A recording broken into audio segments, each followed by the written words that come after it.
Golgotha, Golgotha, Golgotha, umthobo,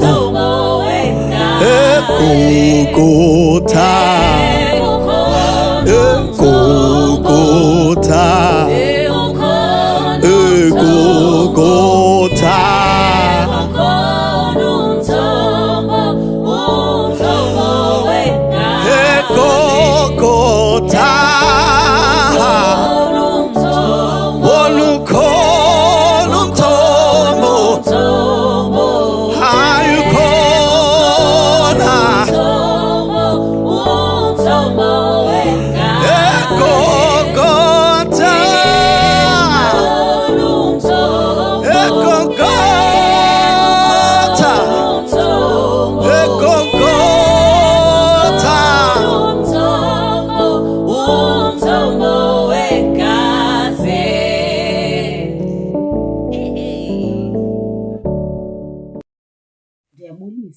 Ndibulise befundisi, ndibulise umamfundisi, ndibulise utata, ndibulise umama, obhuti, osisi nabantwana abancinci, igama elihle lenkosi yami Yesu Kristu. Amen. Othethayo ngumama Nyabiso, ndisindisiwe namhlanje kakhulu uThixo from Uloyiso Community Church under uPastor Khondlo noMkhondlo. Siyabulela uThixo wenzile into yokubana sibe khona namhlanje ekuseni sikhonze though usuku lokudana, but sibulela uThixo senzile incebo okokubana lingavalelwa kodwa lona ilizwi likaThixo, nokuba sivalelekile kodwa usenzele umusa uThixo ukubana ilizwi lakhe lona lingavalelwa. Ndicela ukubana sifumane ilizwi lethu namhlanje kwincwadi yaseMaroma chapter 1 verse 16. Kuba andinazintloni ngazo iindaba ezilungileyo zikaKristu, kuba zingamandla kaThixo okusindisa bonke abakholwayo, umYuda kuqala kwanomGrike. Kuba ngaze kutyhilwa ubulungisa bukaThixo, buphuma elikholweni buselukholweni, njengokuba kubhaliwe kwathiwa olulungisa ke uyakudla ubomi ngokokholo. Kodwa sahlala phaa ku-16 sithi kuba nazi intloni ngazo iindaba ezilungileyo zikaKristu, kuba zingamandla kaThixo okusindisa bonke abakholwayo. Bawethu namandla onke eli lilizwi lakho Thixo wethu thandekayo, ithetha ngalo kunye nathi simamele. Tshintsha impilo yethu, uncede ubomi bethu ngalo. Lizwi lakho lingamandla, lizwi lakho liyakwazi uzenza izinto ezingenakwenzeka. Bawethu sincede namhlanje, siyabulela egameni kaYesu Kristu Nkosi yethu. Amen. Uthi verse 16, kuba nazi intloni ngazo iindaba ezilungileyo zikaKristu, kuba zingamandla kaThixo okusindisa bonke abakholwayo. Ndiphakanyelwe ngala mazwi this morning. Uthi uPawulos, andinazi intloni ngazo iindaba ezilungileyo. Iindaba ezilungileyo, it's like yi-food parcel yasezulwini. Ukubona abantu, ufumanisa abantu bayasokola, kuthiwa kuzoziswa ii-food parcels. Xa sityhile ilizwi likaThixo kukho amaqithiqithi, uThixo uzisa ii-food parcels zomphefumlo wethu, wokubana ufumanisa uba sinento ebawela into. Ilizwi likaThixo zi-good news. Akufuneka uthi lihlawuvulwa uve kakubi emveni koko, kodwa ziindaba ezimnandi. Uthi andinazo ke izintloni ngezi ndaba zingoKristu, ngoba zingamandla. Iindaba ezingoKristu zingamandla kaThixo. uYesu Kristu ngamandla kaThixo. uYesu Kristu wayekhona ekuqalekeni, ekhona ekuThixo, ekhona enguThixo. uThixo kakade enze nanye into engayenzanga ngoYesu Kristu. uThixo, amandla kaThixo uwaveze ngoYesu. uYesu yingalo kaThixo yamandla. uYesu ngalo mzuzu ungasekunene kukaThixo kwicala lamandla. Xa senza into uThixo wenza ngengalo yakhe nguYesu Kristu. uYesu ungamandla kaThixo. Uthi ke apha uPawulos anazintloni ngazo iindaba ezingoKristu, ngoba zingamandla okusindisa bonke abantu abakholwayo. Asindisi umuntu uthile, kodwa zisindisa wonke umuntu okholwayo. Ithi kwenye indawo, he upholds all things by the word of his power. Ezithole nokuzithola zonke izinto ngalo ilizwi lakhe elinamandla. Ilizwi likaThixo lingamandla.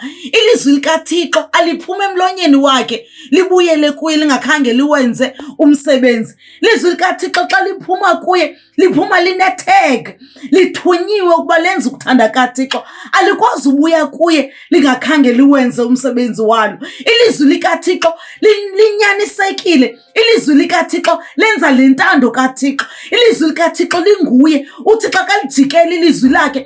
UThixo xa ufuna upromisa abantu ubapromisa ngelizwi lakhe, ngoba ilizwi lakhe akho bani onolitshintsha. Ilizwi lakhe no one can destroy it. Ilizwi lakhe linguye, akakwazi ukuzijikela yena. Uthi andinazi inhloni, ekuseni nje asinazi inhloni ngendaba ezilungileyo.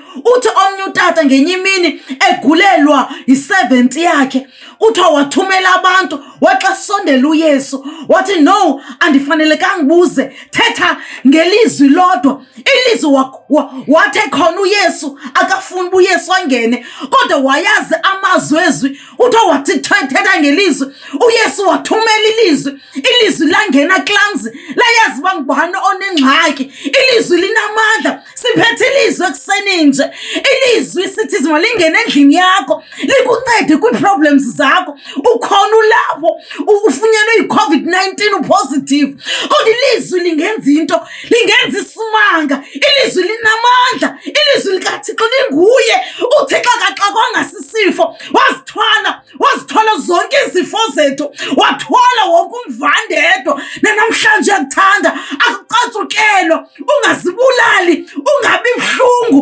UThixo angakunceda ngezwi lakhe. Thabatha ilizwi lakhe, thabatha ukutsho kwakhe. Nabo uPetrosi babulaleka beloba, kodwa wafika uYesu Kristu wathetha ngezwi, benza ngokwelizwi lakhe. Ilizwi lakhe likhona, sithi sithumela lona nasekuseni nje. Sithi mawuphile ngegama likaYesu. Sithumela ilizwi, sithi asinazi inhloni nokuba sivalelekile, kodwa ilizwi likaThixo linamandla. Ilizwi likaThixo lingasondela kuwe. Ilizwi likaThixo lingakunceda. In the mighty name of Jesus, ncedakala, sindiswa, thabatha, mkholelwe egameni likaYesu. UYesu senamandla. In Jesus' mighty name.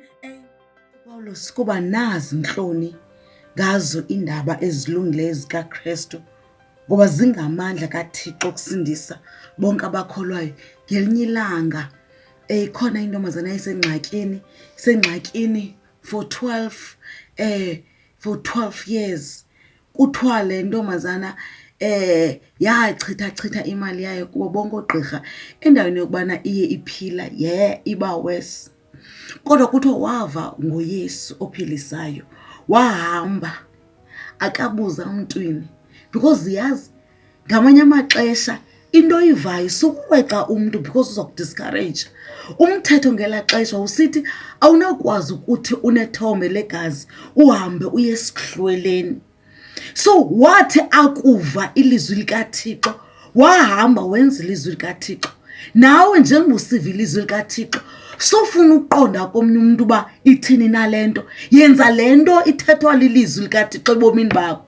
Le ntombazana yavele yasuka yahamba yayendimbaneni, ingavumelekanga bethunani, yayikulockdown yodwa ngenxa yethombe legazi.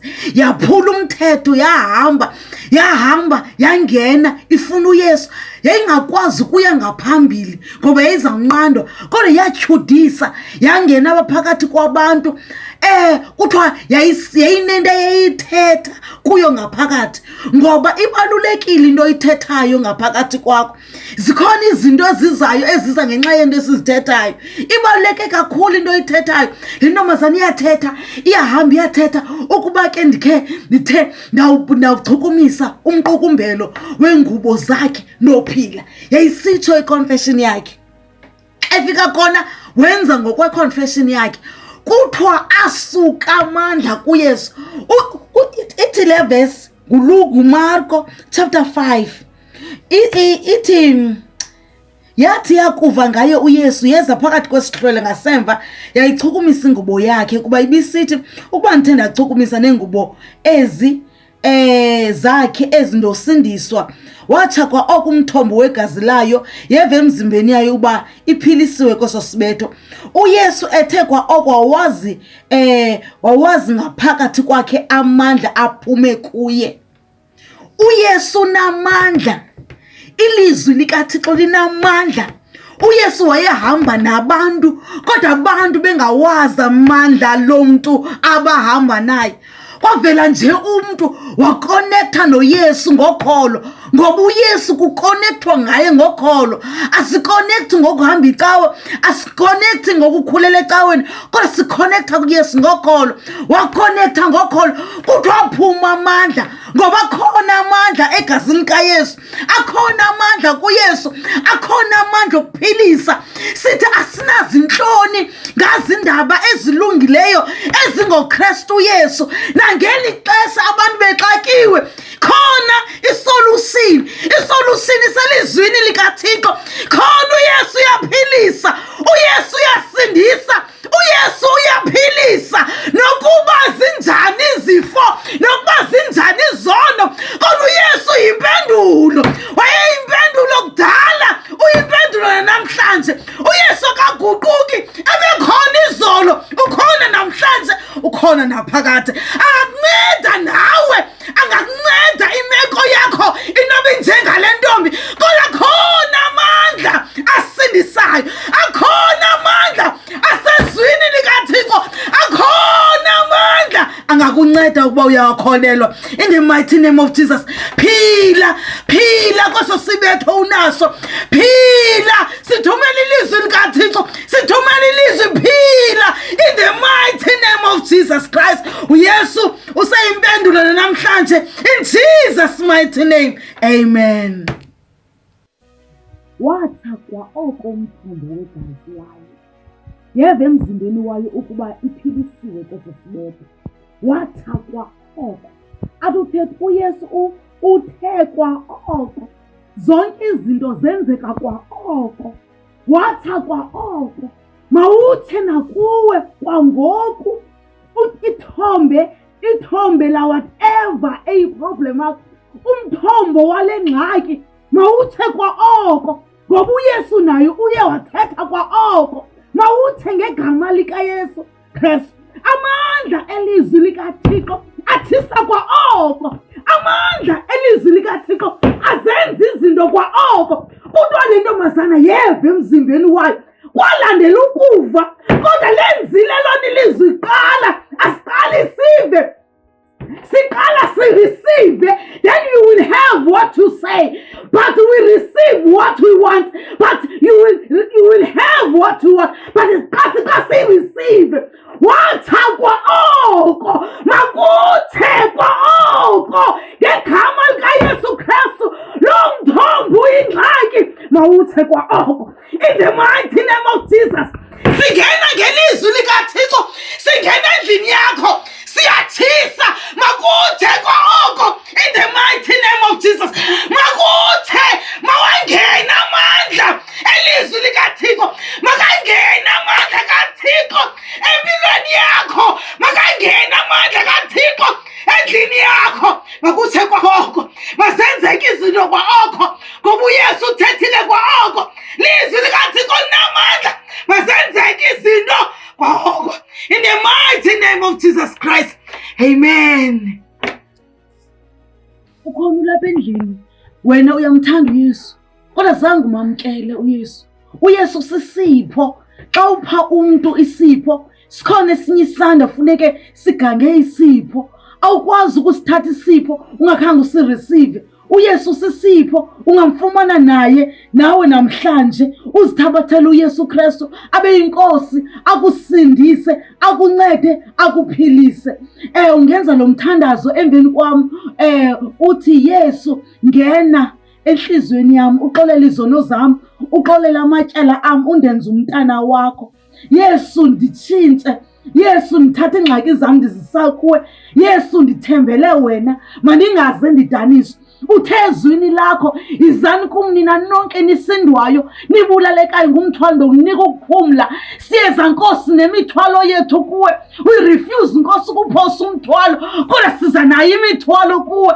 Bawethu onamandla nisindise nanamhlanje egameni kaYesu Kristu. Amen. uYesu kusindisile, uYesu ungaphakathi kuwe. Funda iBhayibhile, uthandaze, uThixo uza kunceda. In the mighty name of Jesus Christ. Amen.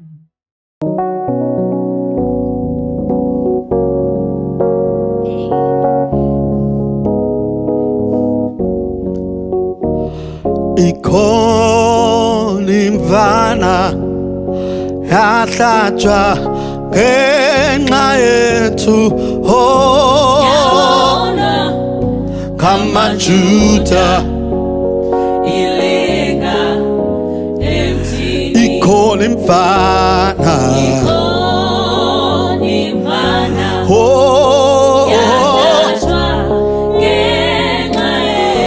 yabona amaJuda